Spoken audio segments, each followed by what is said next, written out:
The Sister Years, from Twice Told Tales by Nathaniel Hawthorne. Read by Bob Newfeld. Last night, between 11 and 12 o'clock, when the old year was leaving her final footprints on the borders of Time's empire, she found herself in possession of a few spare moments, and sat down, of all places in the world, on the steps of our new City Hall. The wintry moonlight showed that she looked weary of body and sad of heart, like many other wayfarer of earth.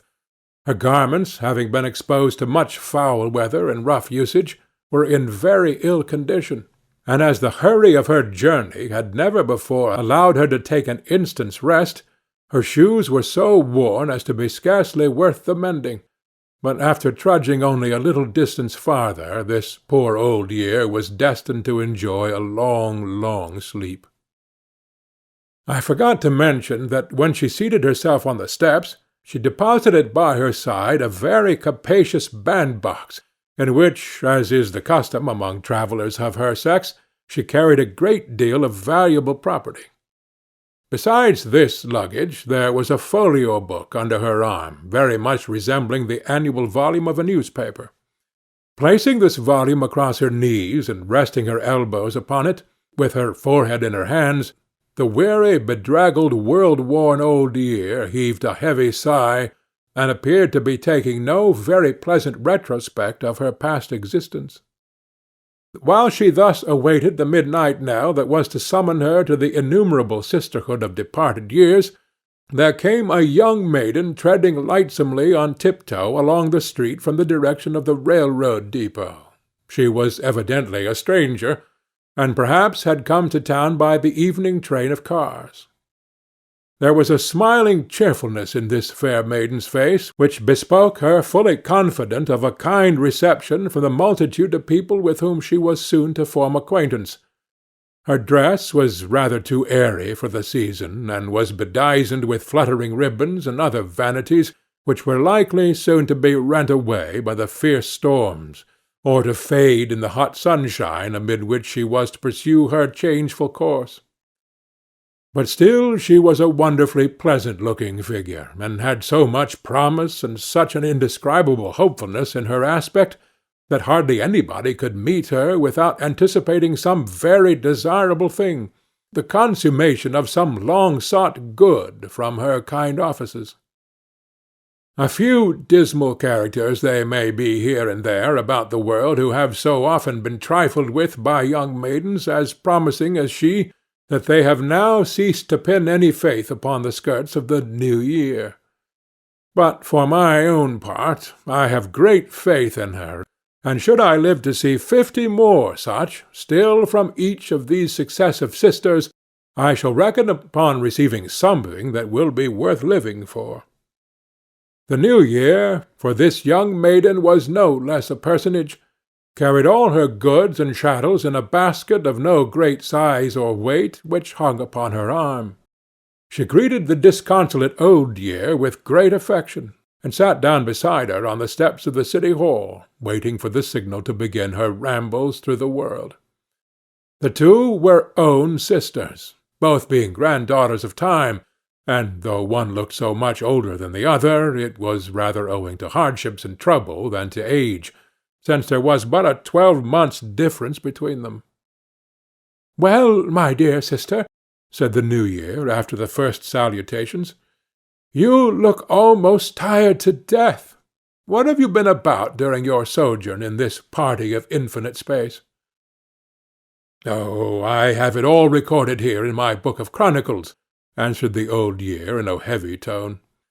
"There is nothing that would amuse you, and you will soon get sufficient knowledge of such matters from your own personal experience. It is but tiresome reading."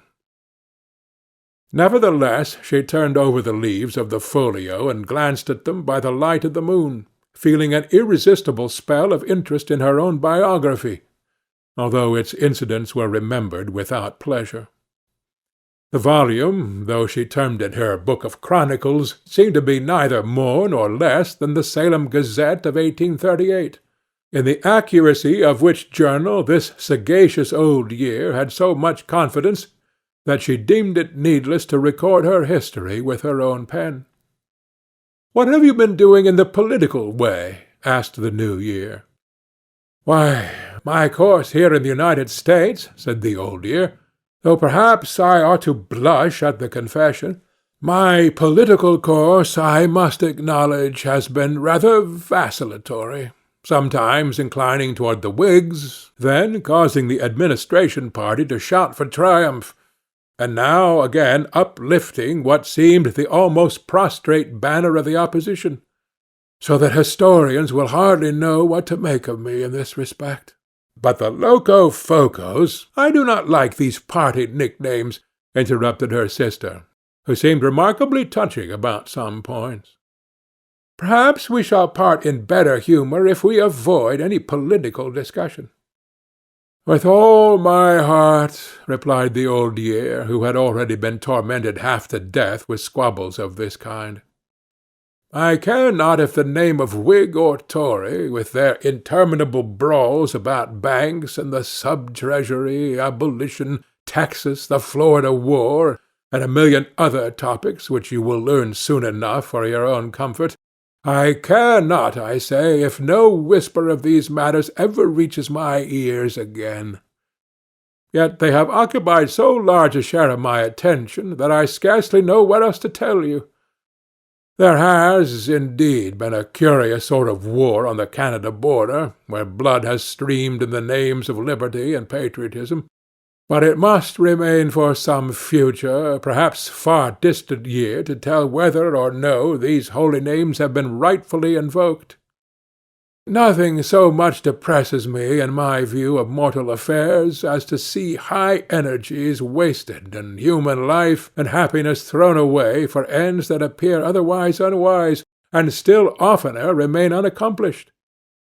But the wisest people and the best keep a steadfast faith that the progress of mankind is onward and upward, and that the toil and anguish of the path serve to wear away the imperfections of the immortal pilgrim, and will be met no more when they have done their office."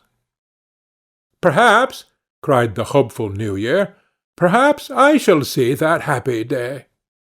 "I doubt whether it be so close at hand," answered the Old Year, gravely smiling.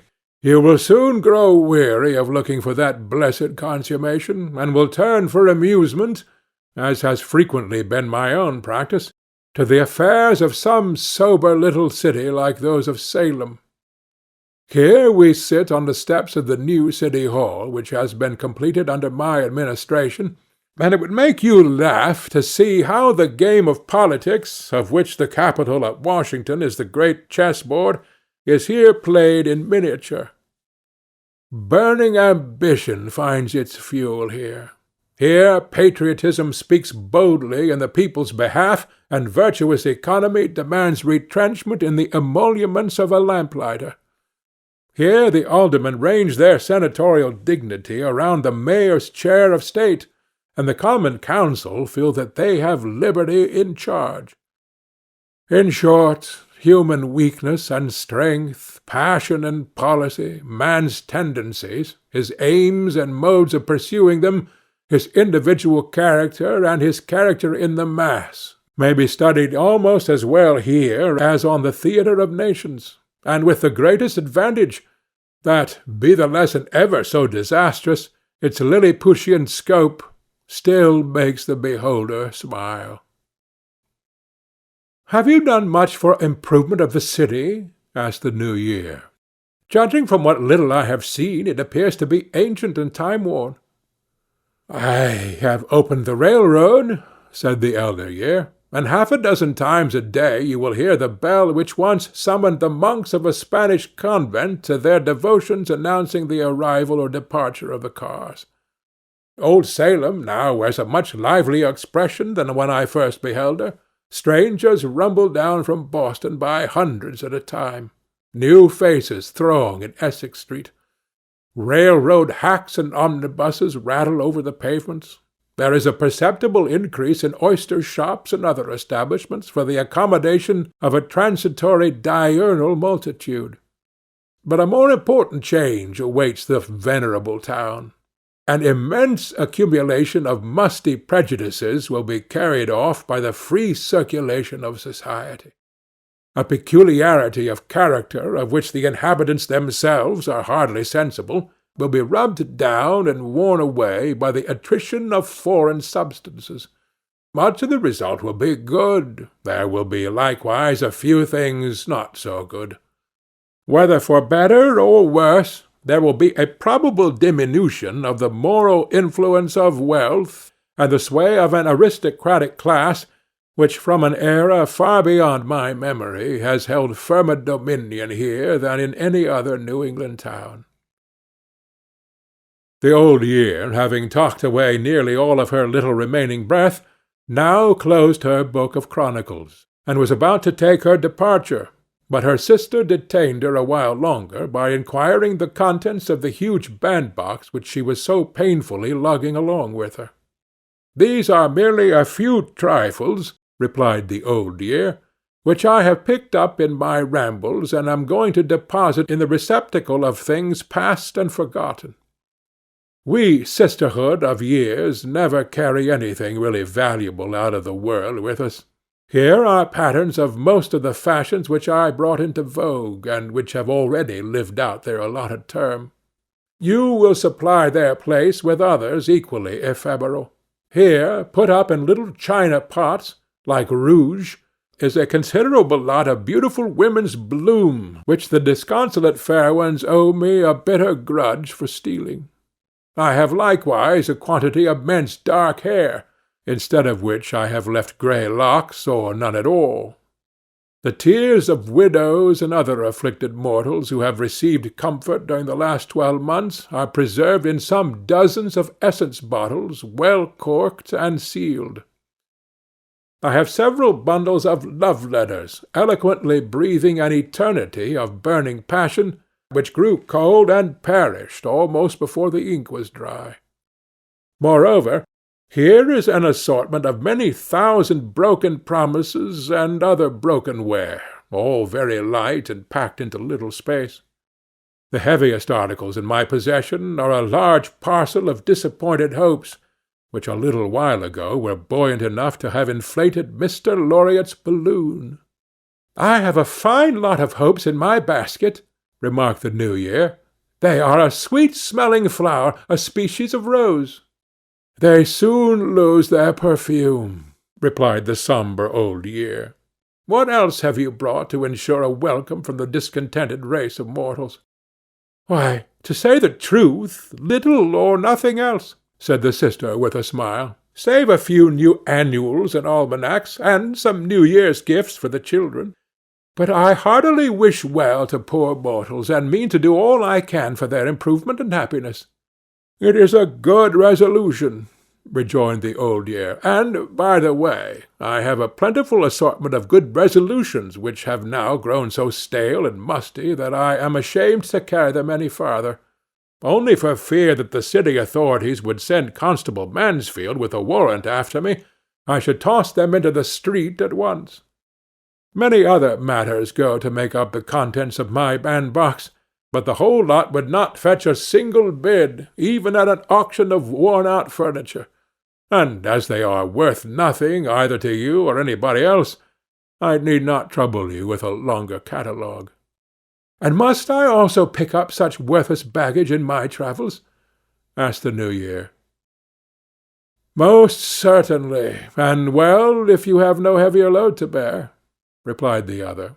"And now, my dear sister, I must bid you farewell, and earnestly advising and exhorting you to expect no gratitude nor good-will from this peevish, unreasonable, inconsiderate, ill-intending, and worse-behaving world.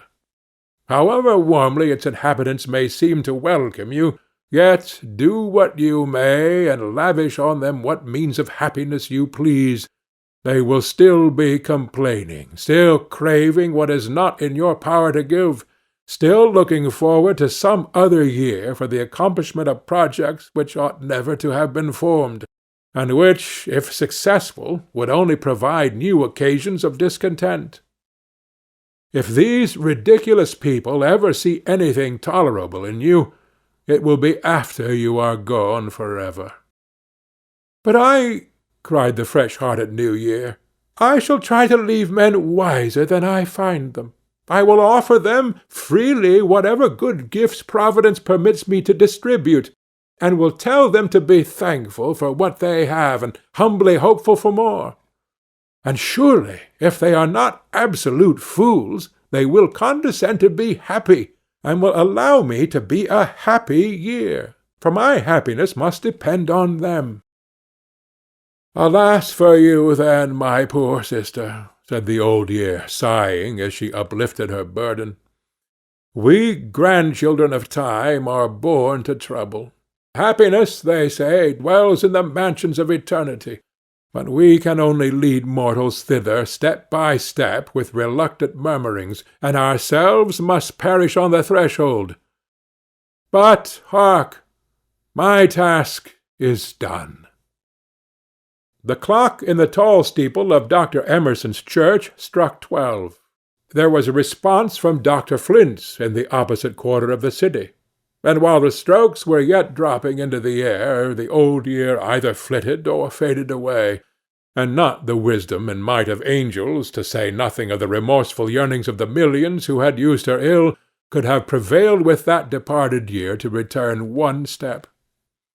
But she, in the company of Time and all her kindred, must hereafter hold a reckoning with mankind. So shall it be likewise with the maidenly New Year, who, as the clock ceased to strike, arose from the steps of the city hall and set out rather timorously on her earthly course. "A happy New Year!" cried a watchman, eyeing her figure very questionably, but without the least suspicion that he was addressing the New Year in person. "Thank you kindly," said the New Year, and she gave the watchman one of the roses from her basket. "May this flower keep a sweet smell long after I have bidden you good-bye." Then she stepped on more briskly through the silent streets, and such as were awake at the moment heard her foot fall, and said, "The New Year is come." Wherever there was a knot of midnight roisterers, they quaffed her health. She sighed, however, to perceive that the air was tainted, as the atmosphere of this world must continually be, with the dying breaths of mortals who had lingered just long enough for her to bury them. But there were millions left alive to rejoice at her coming, and so she pursued her way with confidence, strewing emblematic flowers on the doorstep of almost every dwelling, which some persons will gather up and wear in their bosoms, and others will trample under foot. The carrier-boy can only say further that early this morning she filled his basket with New Year's addresses, assuring him that the whole city, with our new mayor and the aldermen and common council at its head, would make a general rush to secure copies. Kind patrons, will not you redeem the pledge of the New Year?